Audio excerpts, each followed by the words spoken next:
Wel, prynawn da, croeso unwaith eto. Today, the Welsh Government publishes our latest thinking on how we can unlock the framework of our society and economy. 3 weeks ago today, we published our framework for recovery. And in this document, we continue that conversation, bringing people with us and keeping them safe. Now, over the last 8 weeks, the response from the people across Wales has been truly outstanding. It is your efforts that have helped slow the spread of the virus and have helped the National Health Service to prepare and to respond. Today's document, as its predecessor, is also based on the latest scientific advice. We will act carefully and cautiously in partnership with people in a way that is right for Wales, and we will put people's health first. Now, I've always said that we want to move together across the United Kingdom. That's the best way forward for all of us. But we will make our decisions in the interests of Wales with, we hope, the full engagement of the UK government alongside Scotland and Northern Ireland. Our roadmap is based on a traffic light system. It sets out a series of changes which could be made in a number of areas, including seeing friends and family, going back to work, shopping and reopening public services. We know just how much everyone wants to see their family and their friends, and this has been a key consideration for us. This isn't just a plan to get people back to work. Now, our roadmap does not contain dates because changes can only be made when the scientific and medical advice tells us it is safe to do so. But it does show how we are moving carefully and cautiously out of lockdown and into the red zone, the first steps on our journey to recover. We will monitor the impact of those steps really carefully, and provided the virus remains under control, we will be able to move into the amber zone. And in that amber zone, there will be more signs that things are beginning to get back to normal. And if our monitoring shows that we are still on top of the virus, we can move into the green zone. In the green zone, things will begin to look more like they were before coronavirus began, but not identical to it, because until we find a vaccine or effective treatment, coronavirus will be with us for a long time to come. Now, Education Minister Kirsty Williams will set out more of our thinking about schools later on this afternoon, and earlier this week we published our Test, Trace, Protect plan, which will be vital as we move forward, helping us to track the virus and to identify quickly any new cases and hotspots as they emerge.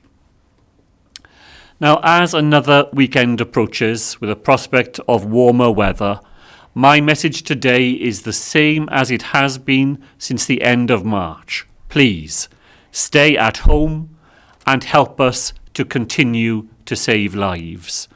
We have made some very small changes at the edges of our regulations in Wales, and that is because the overall message has not changed. And the message has not changed because the virus has not changed. It remains a threat to us all. So if you are going out for exercise this weekend, or if you are going shopping for food, please stay safe. Please observe the 2-metre social distancing rule and wash your hands often. And we ask us all to do this to reduce the spread of coronavirus. Now, I know that many people in Wales are concerned about others travelling long distances to come across our border, particularly in the light of the UK government's announcement last weekend. I really do understand that concern. Our rules here in Wales are clear. Travel should only be local, and it should only be for essential purposes. Travelling a long way to visit beauty spots or second homes in Wales is neither of those things. So please, don't do it. But my main message today is to the people of Wales and beyond. It's one of unity and solidarity in the face of this grave threat to lives and society. We have all played our part and can continue to play our part in restoring and renewing our nation. Today's plan sets out a way forward which will help us all to do just that. Please, stick with the rules. Take care of your families. Look out for your neighbours. And together, the road to recovery can continue.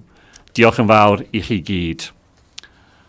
Happy to turn now to take some questions.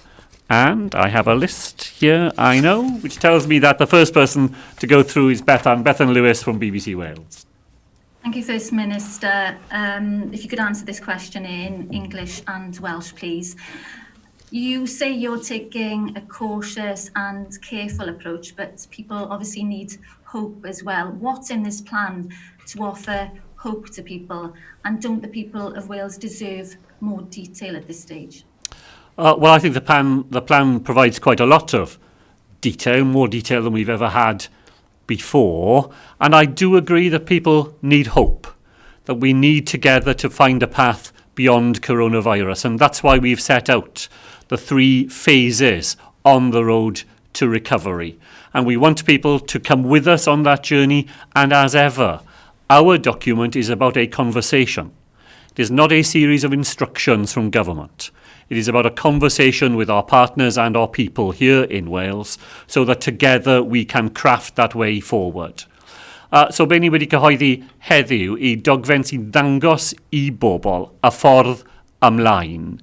Nid trwy'r y Llywodraeth yn unig, ond trwy popeth ni'n gallu wneud dy gilydd, trwy'n partneriaeth yn y gymuned gyda'r bobl yma yng Nghymru a trwy sgwrsio dy gilydd am y ffordd gorau ymlaen. Ni wedi rhoi fwy o manylion yn y dogfen na unrhyw dogfen ar hyn o bryd. Dwi eisiau bobl yng Nghymru I cael y cyfle I darllen beth sydd yn y dogfen, I dod dy gilydd I feddwl am, dod dy ni I feddwl am beth ni'n awgrymu a dy gilydd I cynllunio y ffordd gorau ymlaen. Diolch yn fawr. You haven't given dates on reopening schools, but can you be clear about whether it's your aim to get some year groups back into school before the summer holidays? It's our ambition to do that. We would like to be able to bring some further children back into school before the summer holidays. And my colleague Kirsty Williams will provide more detail about how we plan to go about that this afternoon. But just to say it one more time, we will use this time to plan, to talk and to confirm with our trade unions, with our local education authorities and our parents that if the moment does come when we can bring more children back through the school gate, it will be because it is safe to do so. That is our primary objective, to guarantee the safety of pupils and of staff, and that's why we're doing things in the way we are doing them here in Wales.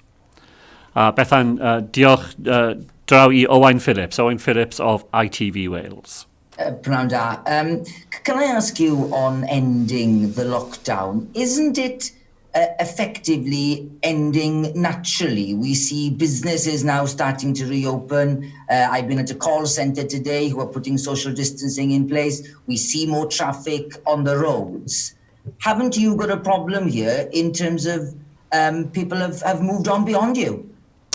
Well, I don't think that is the case, Owen. I do agree that the journey has begun, that we have begun to move out of the lockdown phase and into the red zone, as we put it in our document, the moment at which, if it is safe to return to work, people can do so. And we are seeing that, and it's important that where people are able to do that safely, that they are enabled to do so.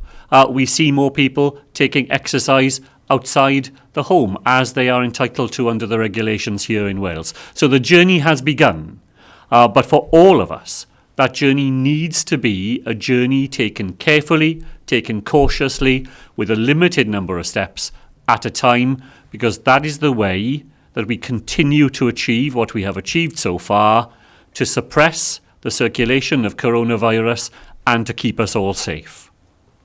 And on dates, I know that you don't want to overpromise, and that's part of why you haven't decided to release dates. But don't you think people need some sort of rough idea? For example, when we enter amber, is it going to be in June or is it going to be in September? There are big changes there, aren't there? There are, but we've avoided dates not simply for the reason that Owen, you mentioned, but because we thought the danger was that if you provide dates, people focus exclusively on the date. They don't focus on what we have set out in the document, which is the process we will need to go through in order to know whether we have reached the right moment to make further changes. And that's much more important, actually, than an arbitrary date.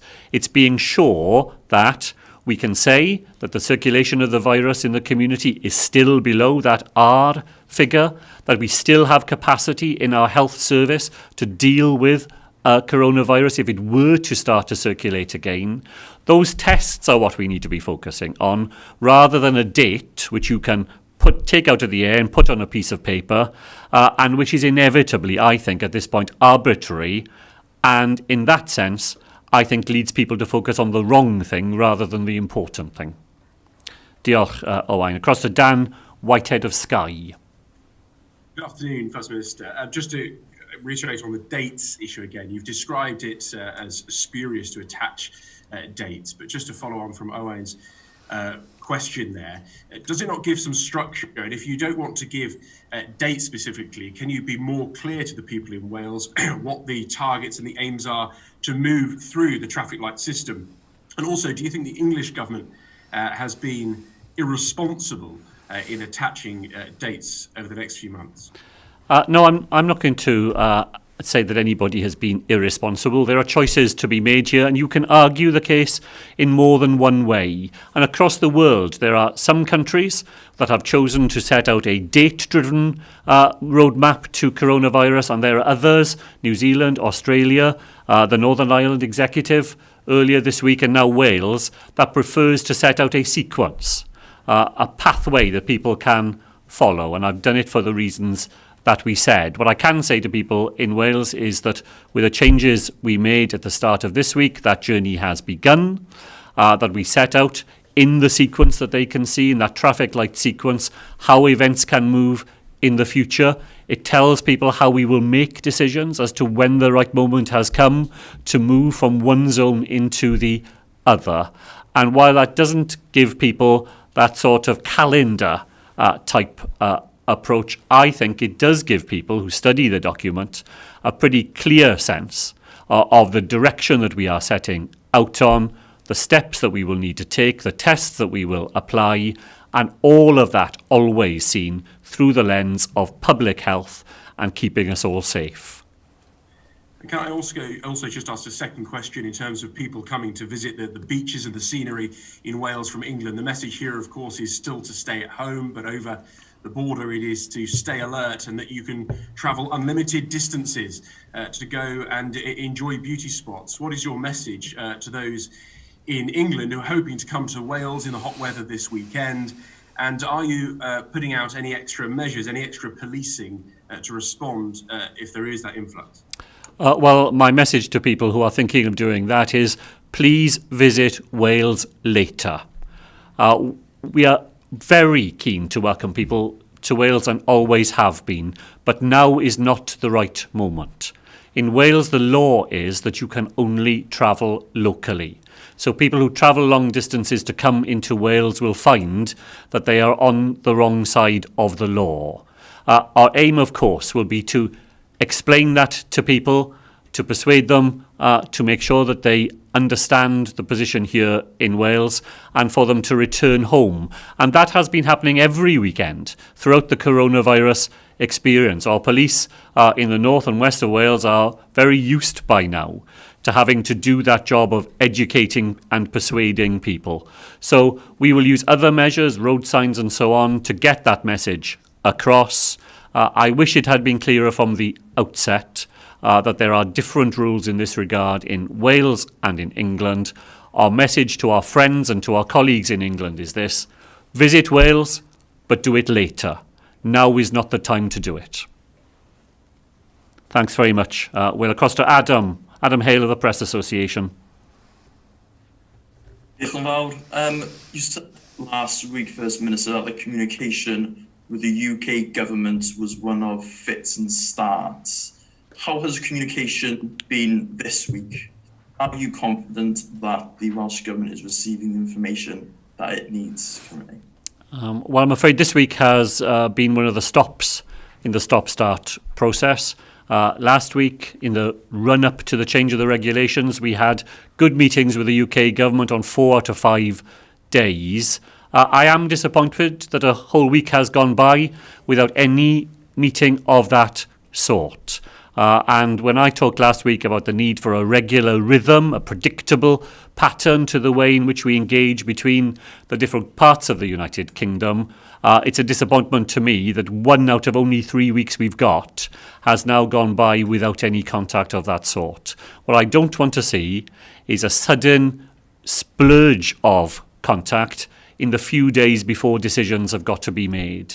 That's not the best way to make sure that we share information, we understand one another's perspectives, and do what I've always wanted us to do, which is to move ahead together in a uniform United Kingdom pattern. So I hope we will see a resumption of those discussions early next week, because that is the way to keep the United Kingdom on the same track. Thank you. And the new lockdown document published today says that it's possible Wales could be on red for one type of activity, amber for another, and still on lockdown for perhaps a third. Of talk about confusing messages during this pandemic. Won't this sort of scattered sounding approach merely add to that confusion for people? Well, I understand that it's more complex if you have to explain to people that some things can be brought on stream faster than others. But actually, that is the simple fact of life, that there will be some settings where it will be easier to put in place those measures that can keep people safe. And in other aspects of life, it may take longer to make sure that we are confident that to turn the tap back on that activity can be done in a way that guarantees to people that if they decide to resume that activity, visit that place, whatever it would be, that their safety has been thought about. So I understand it would be simpler to say everything will move along together in a uniform way. But the reality is more complicated than that. The world is more complicated than that. And because what we want is a conversation with people in Wales, we thought it was better to explain that in our document so that people can understand the way in which we envisage these changes happening. Adam, diolch. Across to Oliver Milne of the Mirror. Good afternoon, First Minister. This plan outlines how you want to ease lockdown in steps, and you haven't set dates, but are you concerned that potential attempts to lessen efforts in Wales in particular areas may be hampered by political decisions in England, which people are concerned may lead to a spike in cases? And if I could also add, you talked about this being a message of unity and solidarity. It seems like the Conservative government, in its approach to teaching unions, has decided to take on a more aggressive tact. You've always adopted a constructive approach with unions.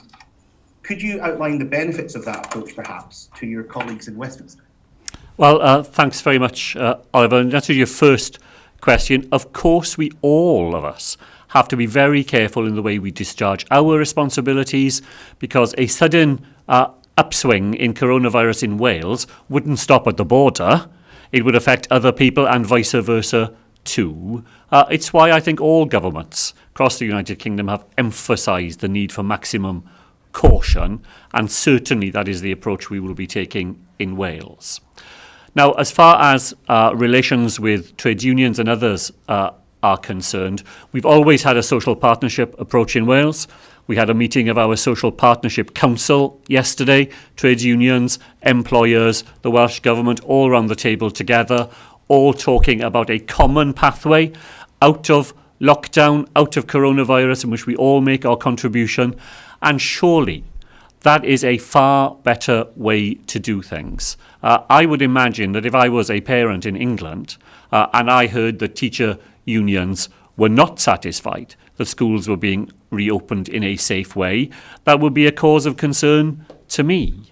It's why here in Wales we will continue to work with our trade union colleagues, with those who provide services in our local authorities, because if you do it that way, you send out a common message to people who we are asking to send their children back to school in that example, that we have done everything together to make that place safe for them, and I think that is very firmly to the benefit of everyone. Thanks very much, Ivor. On to Will Hayward, please.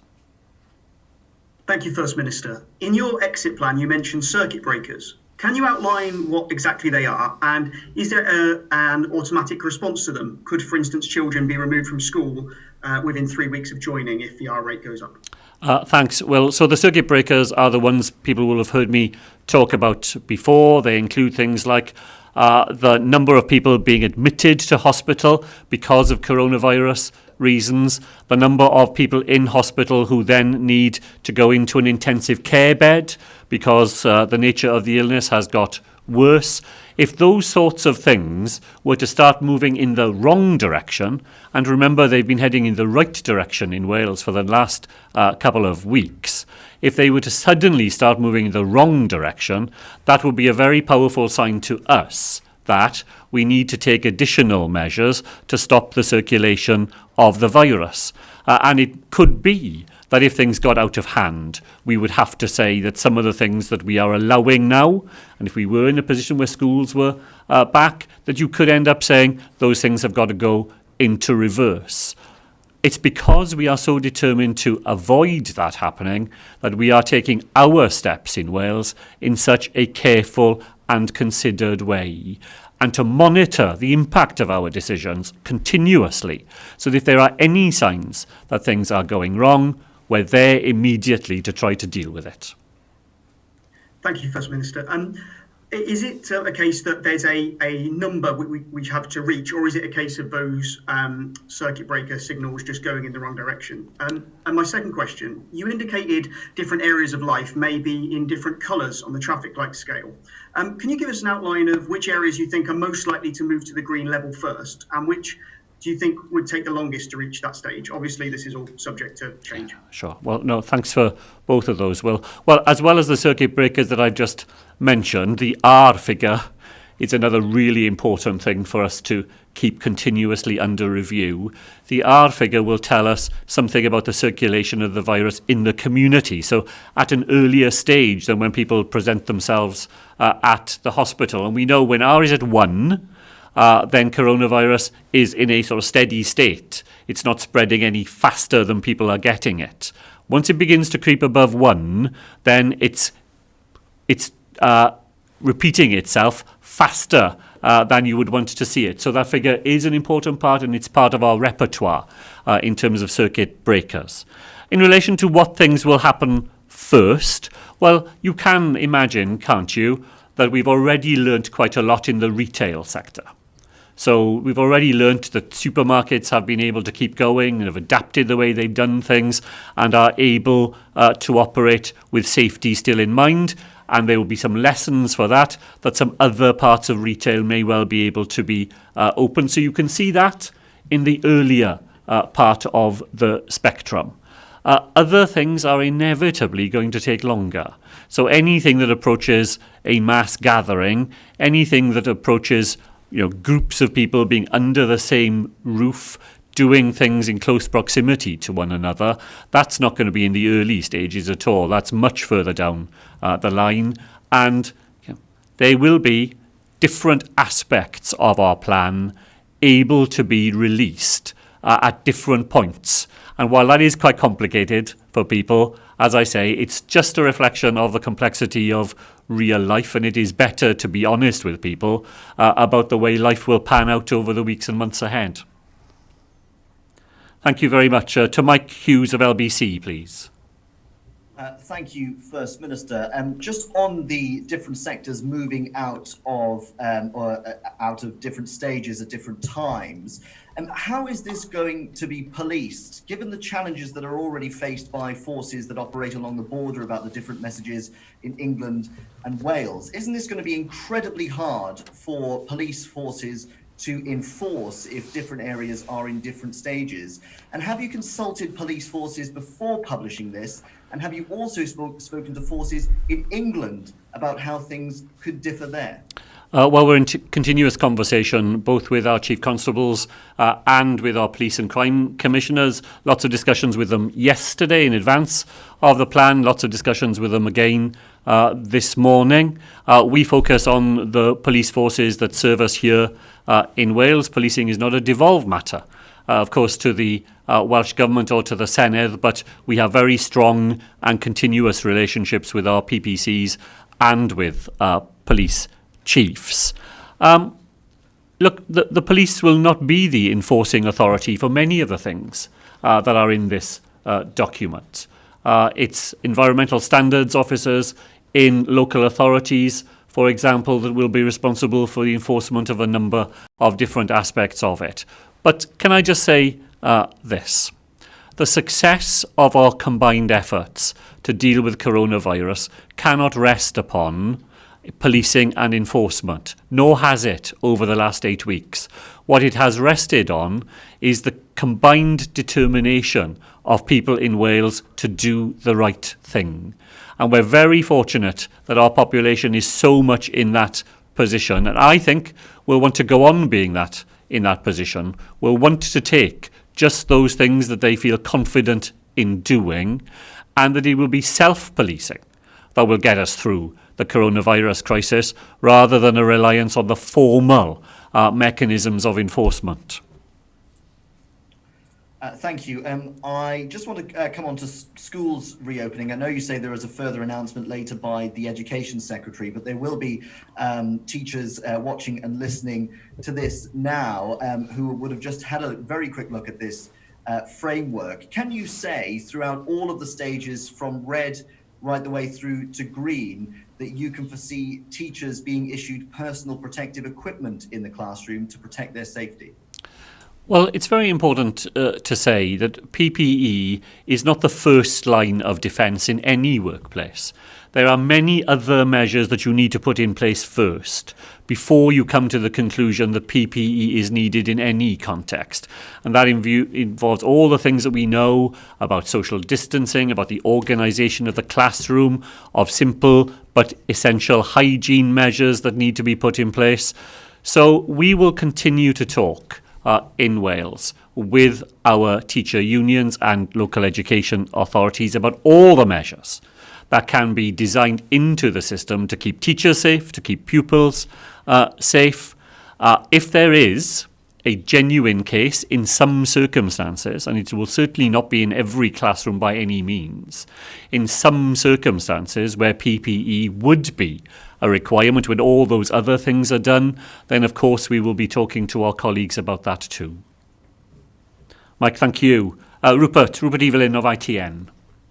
Thank you, First Minister. Can I ask, just picking up on the different phases at which some areas will move forwards, talking about professional sport, is it possible that those Welsh clubs and organisations who play their sport across the border may be prevented from doing so because they're in effect playing by different rules here? That's not our aim, you can be sure.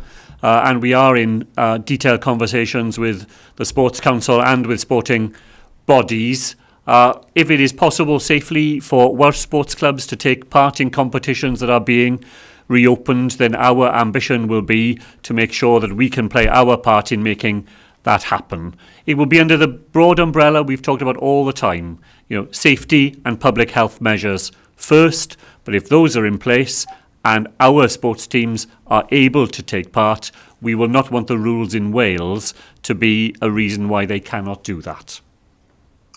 When you look at the traffic light system for sports, currently it says that elite athletes are not, it's not at the stage of them even being able to train, and then you have to get to amber for kind of, in effect, professional sport to even begin. Are there different rules for them as there are for everybody else? Well, there are important differences between elite athletes and everybody else, because the things that they need to be able to do in order to keep themselves in the state they need to be to compete at that sort of level will be different. So it is very important to have that sort of bespoke approach, just as it is in any work setting. You know, what you will need in an abattoir will be very different to what you will need in a boutique. And it's really important to customise any advice to particular workplaces on the one hand and particular sorts of activity on the other. We're very keen to support our elite athletes here in Wales, and that's why we're having the conversations we are having, and they will need, you know, a set of rules that allows them to operate in their particular context while keeping their safety and the safety of the wider community at the forefront of everything that we do. Rupert, thank you. Mark Hutchins of 5 Live. Thank you, First Minister. Just to pick up on what you told Bethan, which was that it was your ambition to get some children back to school before the summer holidays, begs the question, what about the rest? So is it not time to say straight to pupils and to teachers what they probably already suspect? Look, the vast majority of you are not going back before September. Well, I think that is a message which we probably already communicated to parents in Wales, that we hope, we have an ambition of being able to bring some cohorts of children back into school before the summer holidays. But that is not going to be the general position. Schools will not open in full before the summer holidays. I'm very happy to repeat that and to make it clear this afternoon. And to pick up on what you were saying about the lack of talks this week with the UK government, what's going on there then? Are they not returning your calls? Is it just the UK government? Are you speaking separately to the governments in Scotland and Northern Ireland? Well, our discussions with other devolved administrations are almost always more continuous than they are with the UK government, because we have a whole series of responsibilities that we discharge and we learn from one another. When we had the last COBRA meeting, I felt there was a commitment there that we would continue to have these discussions on a more regular and predictable basis. I immediately followed that up by communicating with the UK government, hoping to see that in place this week. And I'll just say again, you know, it is a disappointment to me that rhythm hasn't been established. And the reason I'm disappointed is simply because I'm committed to a four-nation approach. Getting a four-nation approach becomes more complicated and challenging as we move out of lockdown, and therefore you need more conversations, more opportunities to share information, share perspectives, share ideas, and hammer out a common way ahead. And without the opportunities to have those conversations, I think that becomes more difficult. So I remain hopeful that we will have those conversations starting at the beginning of next week, while there's still 2 weeks of this 3-week period available to us, and that we don't try and do it just as the deadline approaches, when all the pressure of having to make decisions weighs on us all, and that sort of orderly way of making decisions that are common between us, I think just becomes more difficult. Thanks, Mark. Ollie Cole of Talk Radio, please. Thank you, First Minister. So first of all, just on the response thread this week with regard to the criticism of the UK government's change in messaging, whereas the Welsh Government messaging remains stay at home. Do you accept that with this traffic light system and the fact that certain sectors will change at different times in terms of that traffic light system and some may go backwards, that actually going forward, this process of coming out of a full lockdown is going to be confusing for the public, is not going to be slogan worthy, and is going to be difficult to enforce for authorities? Well, I agree that it is going to have a degree of complexity for people, but I think people navigate all sorts of complexities every single day in their lives, and this document is a contribution to the conversation we want to help have with people in Wales, so that people can understand how some of that will work out in their own lives. But I'm optimistic about our ability to explain and to engage with people so that that can happen. I also agree that as people are allowed to do more things outside the home, and certainly in the traffic light system, that is exactly what we hope will happen, then a very simple message like stay home will become harder to sustain. It won't match the realities of people's lives, and we'll have to think about that carefully in terms of messaging. I'm less pessimistic than the question was, Ollie, about enforcement, because I think if you look back over the last 8 weeks, surely the biggest message we take from it is the astonishing level of self-discipline that people have shown. People are very keen to stick to the rules because they are fearful of what will happen in their lives if they don't. So I don't envisage us moving into a period when people will be doing foolish things that break the rules, and we'll need an enforcement, a ramped up enforcement effort. I think this will be self-enforced. I think people want to know the rules, they want to stick by the rules, and they understand.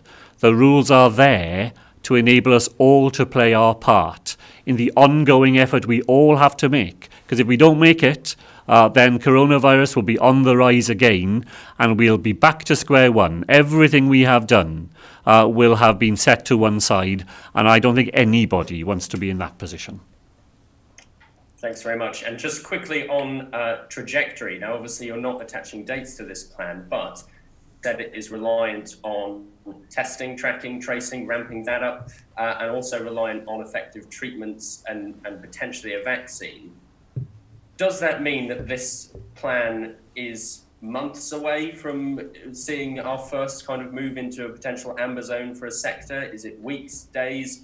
When, in terms of trajectory, might we see the first sector move? Not a date, but a Sure. relevant timescale. Sure. Well, thanks very much for that. And I think you made a very important point there, that we say in our plan that even in the green zone, life will not simply be back to where it was before coronavirus struck, because we won't be in that position until a vaccine or a really effective treatment becomes available, and that is many months away from now. So we've all got to steel ourselves for the fact that coronavirus is with us for many months ahead. What can people expect in terms of our spectrum of traffic lights? Well, we are already in the red zone. We've already begun to leave lockdown as it was originally imposed.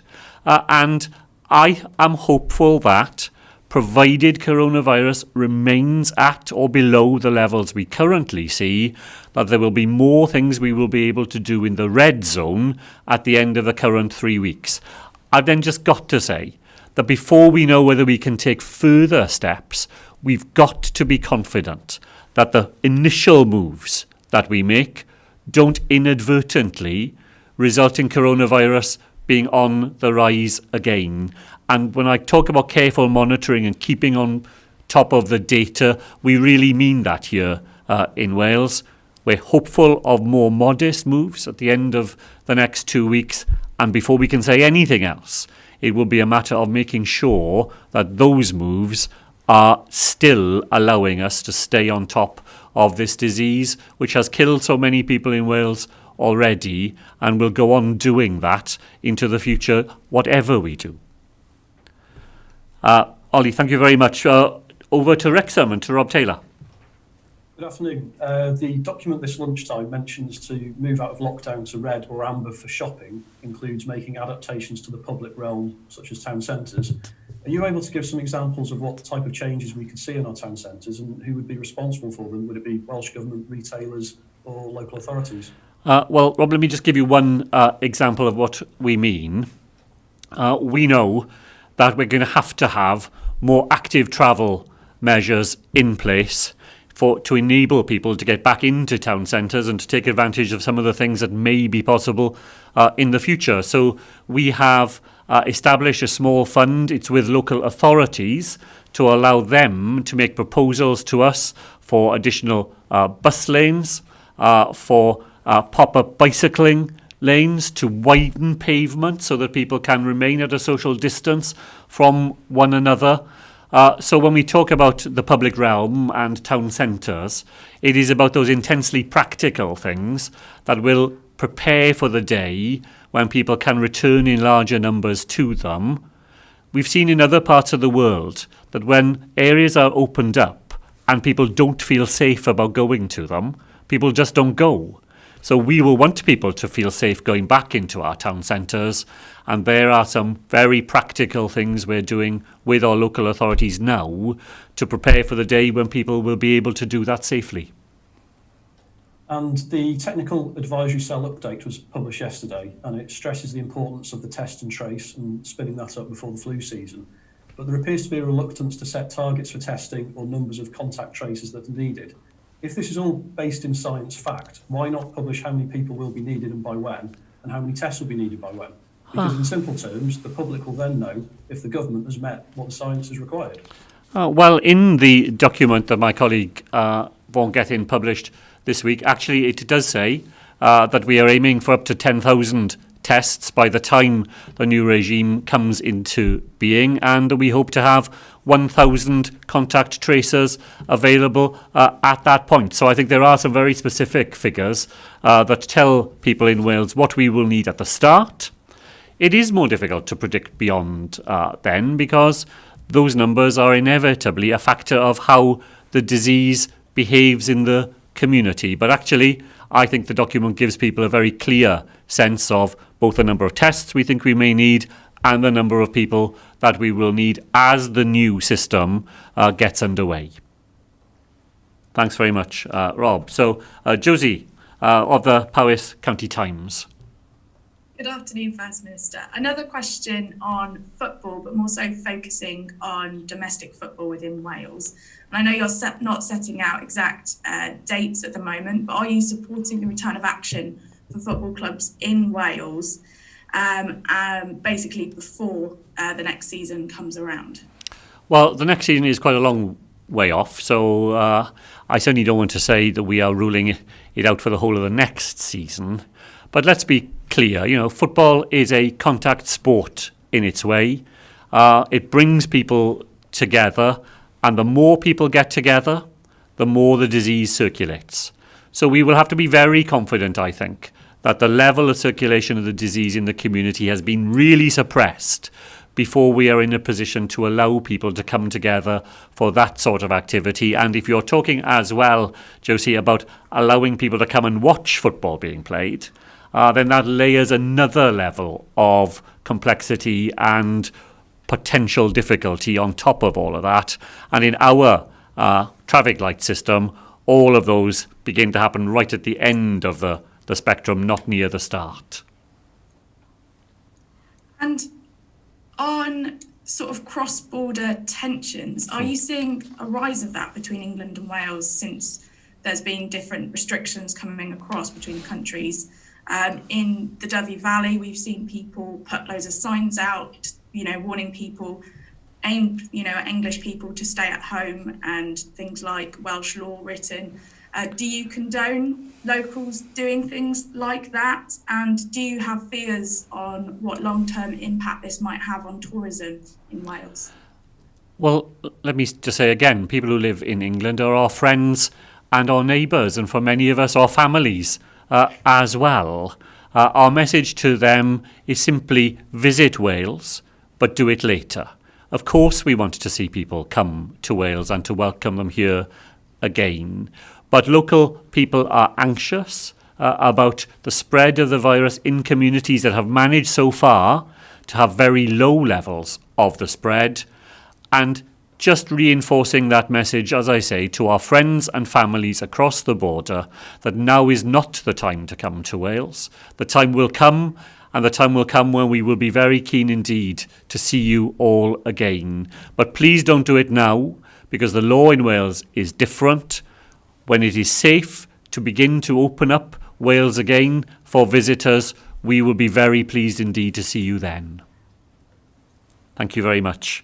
Nathan Shoesmith of The Speaker, please. First Minister, in the document you've released today, you've set out what stage each of 9 activity categories is currently at. Will, and if so, how will you be releasing regular updates on the status of the system to ensure people aren't left scratching their heads trying to work out what they can do and what they can't do based on the traffic light system? Yeah, thank you. Well, again, it's a very good question. And we do publish a whole load of information every single day that people can see about the circuit breakers as we have described it. So anybody who wants to track where the disease is in Wales has got a wealth of information on the Public Health Wales website, on the NHS Wales website that would allow them to do that. But you'll see at the end of the document, we commit to publishing more detailed guidance in a number of the sectors covered in the document, and education is the first one of those. And as I've said, my colleague Kirsty Williams will be publishing her more detailed document this afternoon, and that will give people further information. So if that's the main focus of your concern, there'll be more for you to read and see there, just as there will be in other aspects that are covered in our traffic light system. Thank you for that response. Do you think the increasingly different policy approaches by the different devolved administrations, and also the communication problems you've discussed both today and in recent days as well, do you think that will have any longer term implications for the union? Well, I've long argued, in fact, and not just because of coronavirus, but through the whole of Brexit and prior to that, that the UK needs to update the way that it operates to take account of 20 years of devolution. And I've long argued not for the sort of ad hoc arrangements we have now, where we get called together with very short notice, often to discuss things of major importance, that we ought to have an entrenched system that we all can see and we all understand that makes the United Kingdom work effectively together. Because I want the United Kingdom to be a success. That is my aim. And I think a devolved United Kingdom will succeed better if we make our constitution catch up with the realities on the ground. We have reliable, regular, easy to see, easy to understand ways of talking to one another. And in that way, we can all make our contribution. We can all benefit from a United Kingdom that remains united and remains successful. We're going to go to Gareth of the Caerphilly Observer. Diolch, First Minister. You said on BBC Radio 4 this morning that you'd like to see a level of tourism return to Wales this summer, and added that that would be with the consent of communities, and that you've had major meetings this week about tourism. The economy here in Caerphilly is heavily reliant on tourism, but on Tuesday, Vaughan Gething said that there won't be different rates of lift in the lockdown in different areas of Wales. So can you explain what you mean by getting the consent of a community like Caerphilly, and how that would work in practice? Well, Gareth, what I want to try to do is to dispel the idea that there are just sort of, people on different sides of an argument about tourism. Many Welsh communities rely for their employment and their future on tourism.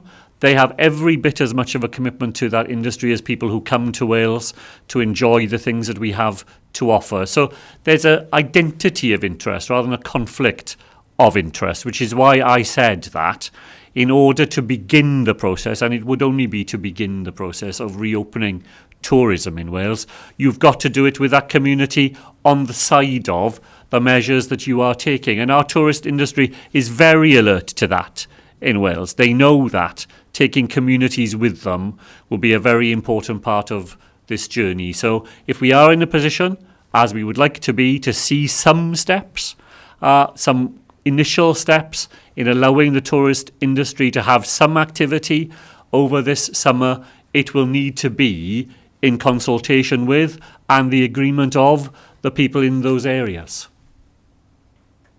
And my second question, with golf courses and garden centres opening, but people still not able to drive, say, from a built-up area to a rural place for exercise currently, moving forward, how will you ensure that there isn't a further divide between those who have direct access to amenities and those who don't?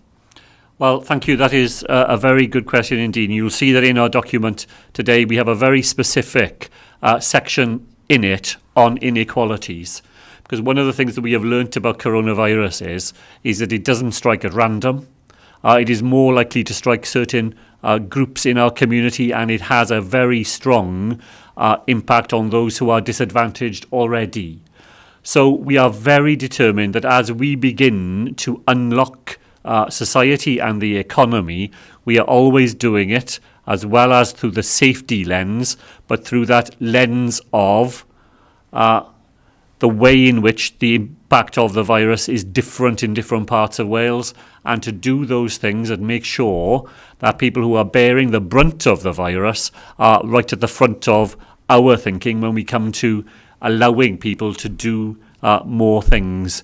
And that inequality lens is right there at the very heart of this document, as it was in our framework 3 weeks ago, when we said then that the impact on equality and inequality would be one of the tests we would always apply to lifting the lockdown here in Wales. Gareth, diolch. And finally, to Polly Oliver of The Wave.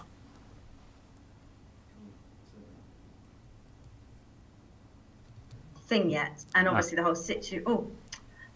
Can you hear me? I've just can now. Thank you, Polly. Yeah, just missed the beginning. I was just talking about the sort of, obviously the document itself is really complicated. I haven't had a chance to go through it all yet, and the whole picture is enormously complicated with different people, different situations.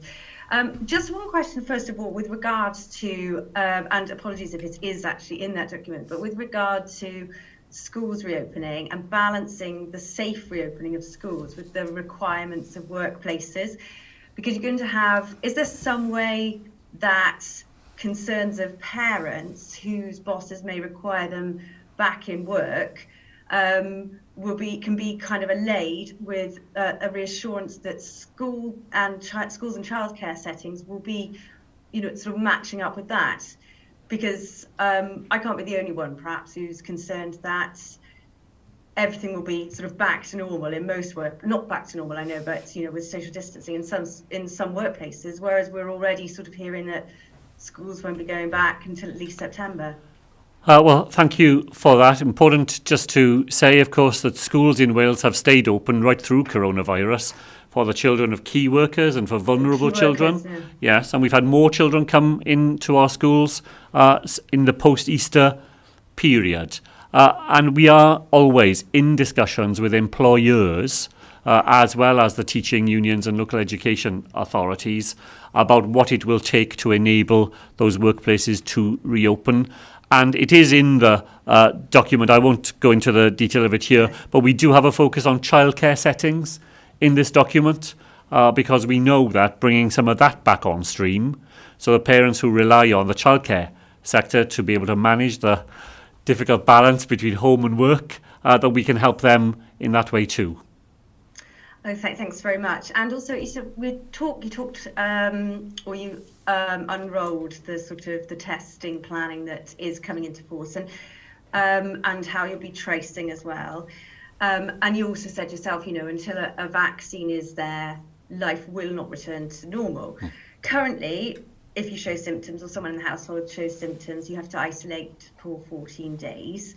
And until the situation changes with a vaccine, presumably that will still be the case. Will there be some sort of work being done with employers so that people who have shown symptoms in their household aren't feeling the pressure to go back to work and therefore miss out on pay if they don't get sick pay, for example, just because someone in the house has shown symptoms?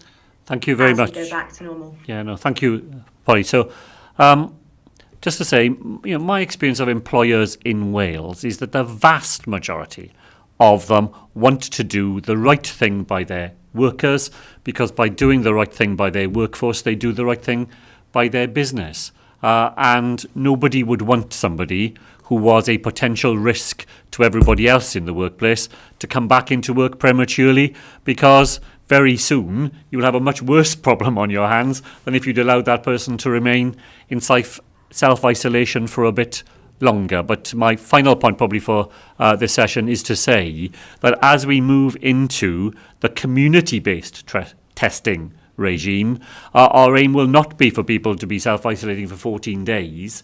It will be to be able to get tests to people quickly, to turn those tests around quickly, so that the amount of time you will need to self-isolate will be as short as it needs to be.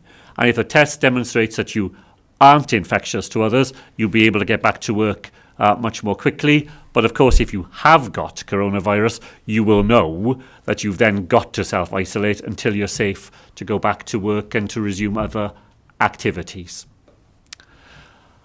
Well, thank you all very much indeed. Thank you.